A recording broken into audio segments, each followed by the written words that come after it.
So folks, it is October.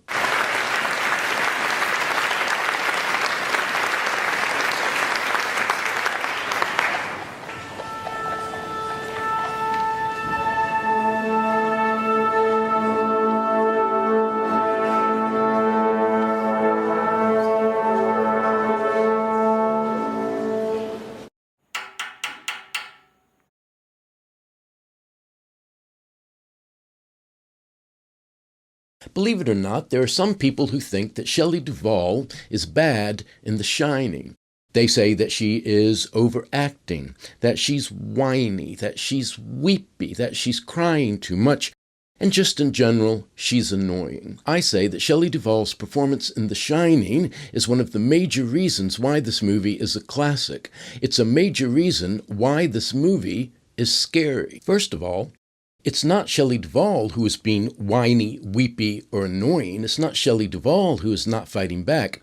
It's Wendy Torrance who is whiny, weepy, annoying, and is not fighting back. Shelley Duvall is playing Wendy the way Wendy has to be played, or the movie falls apart. If you had a Wendy Torrance who was fighting back, who went and got her own axe, or who went and got a gun, or maybe who had been studying karate and was fighting back, you wouldn't have a horror movie. You'd have an action thriller, which is a very different kind of movie. For this to be a horror movie, Wendy has to be almost completely powerless. Now, not completely powerless, because then we're in a different kind of movie that we won't talk about. And I can prove this because we have a perfect example of a Wendy who fights back. In the 1997 TV movie version of The Shining, Rebecca De Mornay plays a very different Wendy, and she fights back. And the impact is that it's a very different kind of movie. It's not the dread, horror, and suspense of the 1980 version. It's more of a family drama with some really brutal abuse scenes and some ghosts. Now, there are a lot of reasons why the 1997 version of The Shining is not very scary, but Rebecca De Mornay's toughness as Wendy is one of the major ones. Now, that's something that you could learn in any basic screenwriting class, but we can keep on going with this. We can keep going deeper.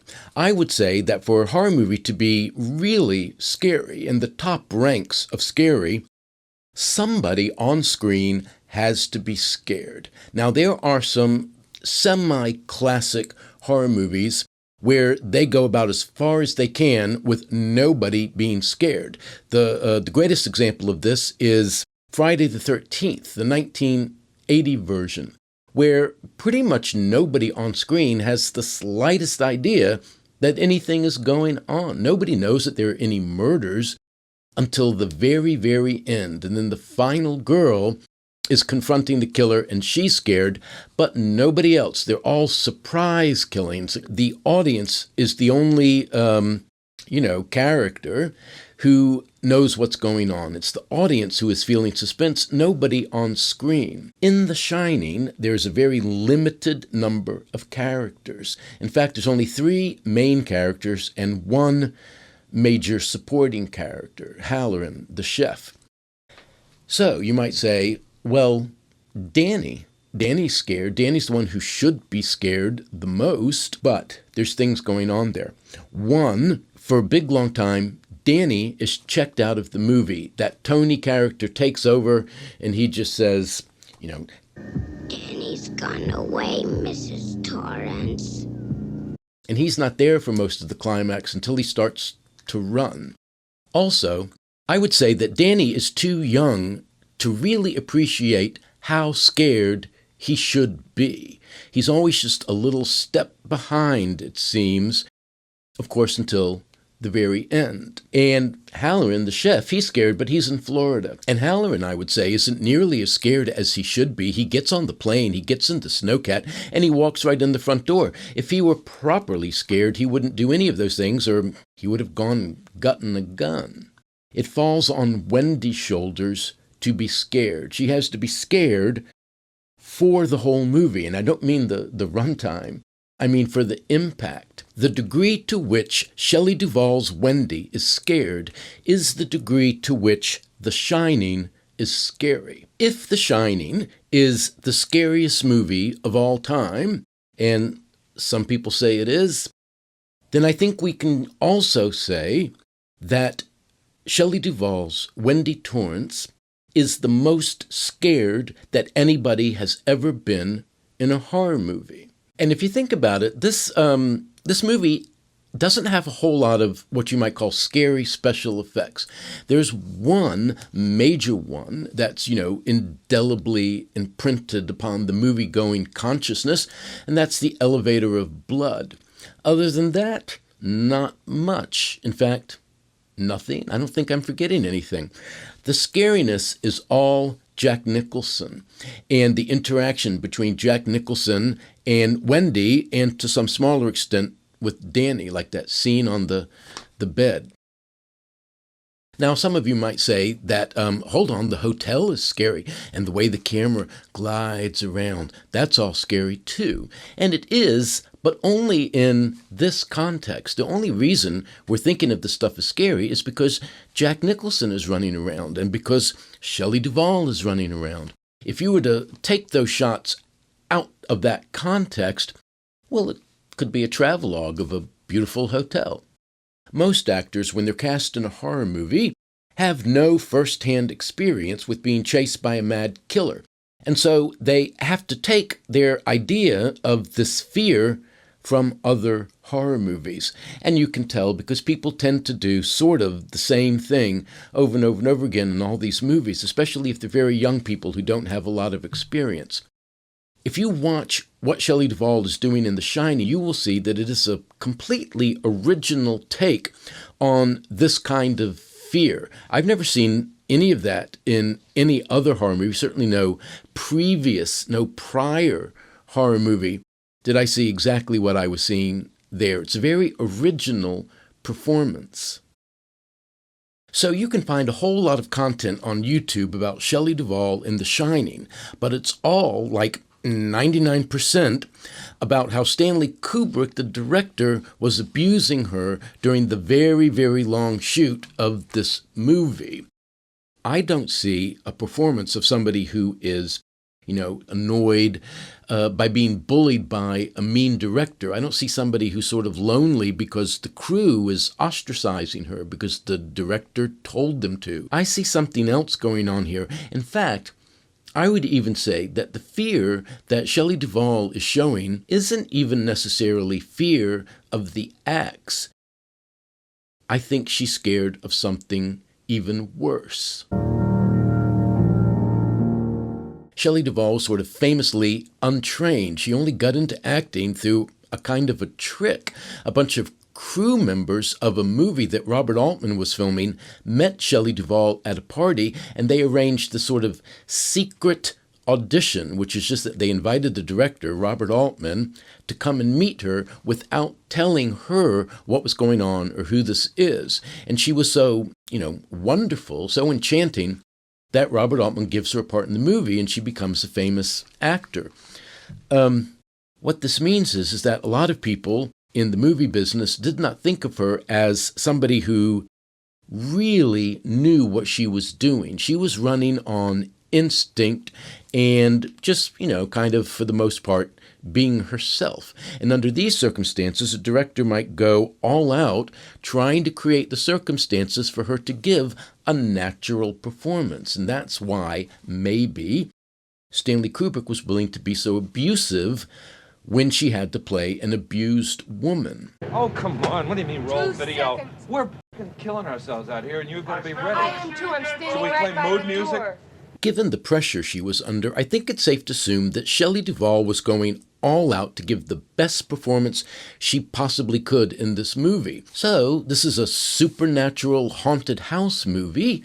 The thing that she needs to be scared of is the supernatural haunted house. What kind of evil, demonic, satanic, diabolical presence is in this house, and how much of it does Wendy see?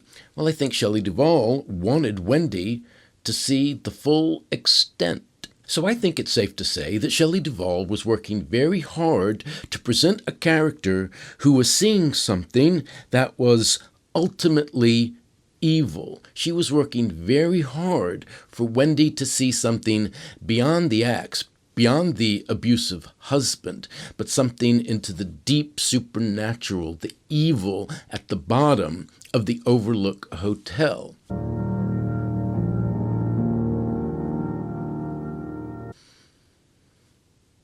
So what did Shelley Duvall see?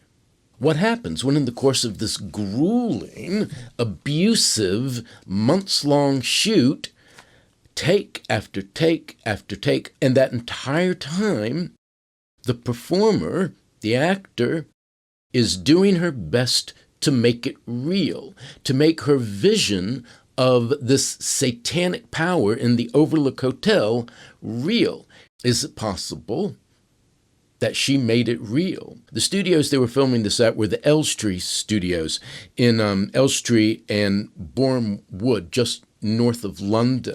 And there's all sorts of very suggestive stuff around there that you can find just with the quickest sort of search. This land that these studios are on was once Parkbury Manor, which was owned by the Abbey of St. Albans. And St. Albans was one of the richest abbeys in all of England. And there are several buildings in the area that remain from this time that were owned by the monastery. Their reputation there at the end was not too great. Here's a little quote that I found. Throughout the Diocese of St. Albans, there seems to have been a continual shifting of vicars, as now this man, now that, resigned his position in the hope of obtaining a more lucrative cure. The vicarage of Abbots Langley fell vacant by resignation 6 times in 19 years. At Elstree, there were 9 rectors in 16 years, and at Shephall, 5 in 6 years. In addition, there occur in the register grave charges of murder, treason, and apostasy against both the regular and the secular clergy. So, St. Albans may be not quite as holy as the reputation now would lead you to believe. The great abbeys usually had a great many relics, these objects associated with miracle saints and other supernatural events that happened on earth. Now, some of them were probably fake, but that doesn't mean they all were.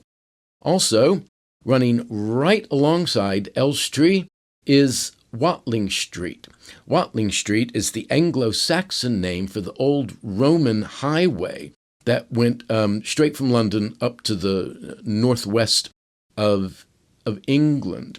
Now, the Romans paved it, but that trackway was there long before the Romans. That's a prehistoric trackway. Many mystics and students of the supernatural think that these ancient trackways, especially Watling Street and Icknield Way and some of the others, follow the ley lines that go through England, those strange supernatural and not very well understood lines of power that seem to unite, against all reason, various centers of supernatural power on earth. Also, these sets were extremely faithful reproductions of very real locations in the American West. The Ahwahnee Hotel in Yosemite, the Timberline Lodge, not to mention whatever connection, tenuous though it may be, to the Stanley Hotel in Colorado.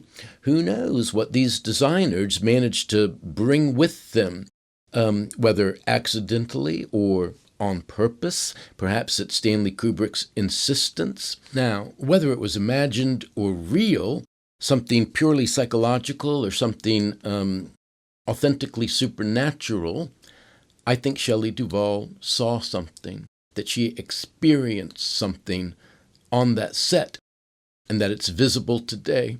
And it's one of the reasons why this movie seems, for at least some sensitive souls, to drive them around the bend. Watch that movie, Room 237, the documentary about people desperately hunting for meaning in The Shining, in a way that seems just a little unhinged. There are things about this movie where it does not seem like a fiction. It seems like a ritual. The medieval world was full of visionaries and mystics, and they're still with us today. There's a very old idea that no man can look upon the face of God and survive. And so these mystics, these visionaries who are attempting to somehow see beyond the material world and into whatever it is that lies beyond, were playing a very dangerous game. The sight of any of the higher angels, were they to reveal themselves in full, would drive any man insane. There are some people who say that it was Stanley Kubrick's treatment of Shelley Duvall that, in some sense, broke her, because certainly her career never reached the heights it had reached in the 70s after 1980. And her sad recent end sort of puts a final punctuation mark on her long, slow decline. The Shining shows up on those lists of cursed movies, ones where a whole series of bad things follow the people involved down through the decades. I think it was Shelley Duvall's misfortune that this part required of her to seek a vision of the most horrible thing. So then, what is the most horrible thing? Don't ask. If you work at it, you just might see it.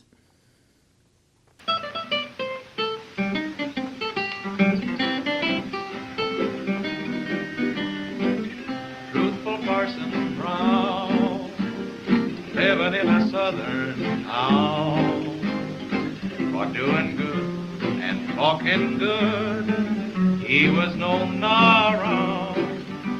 He had a most peculiar way of preaching on the Sabbath day, on an organ, soft and low, he would sing and play.